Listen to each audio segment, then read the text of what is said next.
అత్యంత దారుణంగా హత్యకు గురైన ఒక 10 ఏళ్ల పాప సహస్ర మర్డర్ మిస్టరీ ఇంకా వీడలేదు. ఇప్పటికి 4 రోజులు గడిచిపోతోంది. ఇంకా ఎటూ తేలలేదు. హత్య జరిగిన బిల్డింగ్లో సీసీ కెమెరాలు లేకపోవడంతో పోలీసులకు ఈ కేసు సవాల్గా మారింది.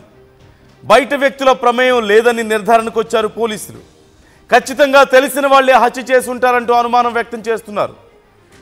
క్షుద్ర పూజలు చేశారా, దానికోసమే ఆ పాపను బలిచ్చారా అనే ప్రశ్న ఇక్కడ తెర మీదకు వస్తుంది. మరోవైపు పాపపై లైంగిక దాడికి ప్రయత్నం జరిగిందా, ఆ పాప రెసిస్ట్ చేయడంతో, ఆ పాప గొడవ చేయడంతో ఆ పాపను అత్యంత దారుణంగా హత్య చేశారా, లేదంటే ఆ పాప తల్లిదండ్రులతో ఏదైనా గొడవల కారణంగా వాళ్ళ మీద కోపంతో శత్రువులు చేసిన పనా? ఇలా అన్ని కోణాల్లోనూ దర్యాప్తు చేస్తున్నారు పోలీసులు. సహస్ర శరీరంపై 20 కత్తిపోట్లున్నాయి. మెడపైనే 15 కత్తిపోట్లుండగా కడుపులో 5 సార్లు పొడిచాడు ఆ వ్యక్తి. అభం శుభం తెలియని ఒక చిన్నారిని అంత రాక్షసంగా చంపాల్సిన అవసరం ఎవరికి ఉంటుంది, ఎందుకుంటుంది? ఒకవేళ నిజంగా తల్లిదండ్రుల మీద కోపంతో వాళ్ళనేమి చేయలేక వాళ్ళ శత్రువులు ఏమైనా ఇలాంటి దారుణానికి ఒడిగట్టారా? లేకపోతే ఒక చిన్న పాపను అంత దారుణంగా 20 సార్లు కత్తితో పొడిచి చంపాడంటే ఒక సైకో ఏమైనా చేసి ఉంటాడా ఇలాంటి ఒక దారుణం? ఇలా అన్ని కోణాల్లోనూ పోలీసులు దర్యాప్తు చేస్తున్నారు. అయితే ఆ ఇంటికి సీసీ కెమెరా లేకపోవడం వల్ల ఇప్పుడు ఈ కేసును ఛేదించడం పోలీసులకు చాలా కష్టంగా మారింది. అదే బిల్డింగ్లో ఉండేటువంటి ఒక వ్యక్తిని ఇప్పటికే విచారించారు. అయితే ఖచ్చితంగా ఇది బయట వాళ్ళ పని కాదు అని పోలీసులు ప్రాథమికంగా నిర్ధారణకు వచ్చినట్లుగా తెలుస్తోంది. క్లోజ్ సర్కిల్స్లో వాళ్లే ఈ దారుణానికి ఒడిగట్టారు. అయితే ఇంట్లో వాళ్ళ దగ్గర నుంచి, సొంత తల్లిదండ్రుల దగ్గర నుంచి ప్రతి వాళ్ళని పోలీసులు అనుమానిస్తున్నారు. ప్రతి వాళ్ళని ఈ కేసులో విచారిస్తున్నారు పోలీసులు. అన్ని కోణాల్లోనూ విచారణ జరుగుతోంది. శత్రువులు ఏమైనా చేశారా, లేదంటే ఎవరైనా సైకో చేసిన పనా, లేదంటే ఎవరైనా అత్యాచారానికి ఒడిగట్టబోయి ప్రయత్నించి అక్కడ ఆ పాప గొడవ చేయడంతో ఇలాంటి దారుణానికి ఒడిగట్టాడా? ఇంకేం కారణాలు ఉండుండొచ్చు? తల్లిదండ్రులు పనికి వెళ్తే ఇంట్లో ఒంటరిగా ఉన్న పాప మీద 20 సార్లు కత్తితో దాడి చేసి అత్యంత దారుణంగా ఆ పాపని చంపాల్సినంత అవసరం ఏమొచ్చింది? మేము చెప్తున్న వార్త, చూపిస్తున్న విజువల్స్ చూడడానికి వినడానికి కొంచెం కష్టంగా ఉండొచ్చు, సున్నిత మనసుకులు గాయపడచ్చు. Viewers description is advised. Shilpa ఉన్నారు మా ప్రతినిధి, ఒకసారి శిల్పని అడిగి డీటెయిల్స్ తెలుసుకుందాం. శిల్ప, పోలీసుల విచారణ ఎలా ఉంది? ఎవరికి ఏం అర్థం కావడం లేదు, సీసీ కెమెరా విజువల్స్ లేవు. ఇంత దారుణంగా ఒక 10 ఏళ్ల పాపను చంపారంటే ఏం కారణం అయి ఉండొచ్చు? పోలీసులు ఎలాంటి అనుమానాలను వ్యక్తం చేస్తున్నారు? అసలు విచారణ ఎలా జరుగుతుంది? కుకటిపల్లి చిన్నారి సహస్ర కేసులో పోలీసులు దర్యాప్తు ముమ్మరం చేశారు. ప్రధానంగా హత్య జరిగి 4 రోజులు అవుతున్నా ఇప్పటి వరకు నిందితులను గుర్తించలేదు. ఇంకోవైపు చిన్నారి సహస్రకు సంబంధించినటువంటి పోస్ట్మార్టం రిపోర్ట్లో కీలక అంశాలు అనేవి వెలుగులోకి వచ్చాయి. ఒకవైపు బాలిక ఒంటిపైన దాదాపు 17 కత్తిపోట్లున్నట్లు గుర్తించారు. ఏదైతే చనిపోకముందు ఎలాంటి అత్యాచారం జరగలేదంటూ కూడా ఒకవైపు నిర్ధారణకు వచ్చారు. అక్కడ ఉన్నటువంటి ఏదైతే సహస్ర వాళ్ళు నివసిస్తున్నటువంటి బిల్డింగ్లో చాలా అక్కడ ఉన్నటువంటి సీసీ కెమెరా లేకపోవడం వల్ల ఇదొక మైనస్గా మారిందని చెప్పుకోవచ్చు ఈ కేసుకి.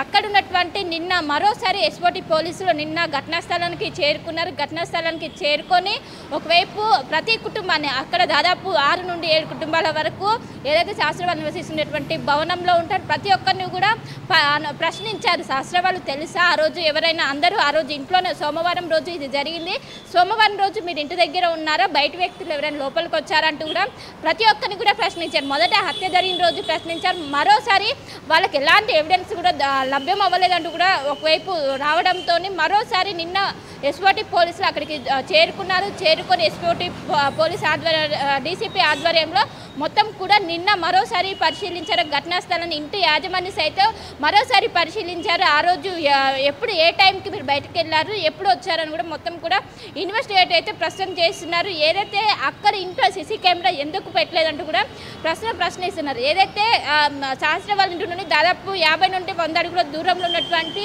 సీసీ కెమెరాలో బయట వ్యక్తులు కూడా ఎవరు లోపలికి వెళ్ళలేదు. దీంతో బయట వ్యక్తుల ప్రమేయం లేదు, బిల్డింగ్లో ఉన్న వాళ్ళు మాత్రమే చేసే అవకాశం ఉండడంతో ప్రతి ఒక్కరిని కూడా విచారిస్తుంది. ఇప్పటికే మొదట అందులో నివసిస్తున్న సెకండ్ ఫ్లోర్లో నివసిస్తున్నటువంటి సంజీవ్ రావుని ఇప్పటికే చాలా వరకు కూడా విచారణ చేశారు. కానీ తనే హత్య చేసినట్టు ఎలాంటి ఎవిడెన్స్ కూడా దొరకలేదు. దీంతో పోలీసులకు సవాల్గా మారిందని చెప్పుకోవచ్చు.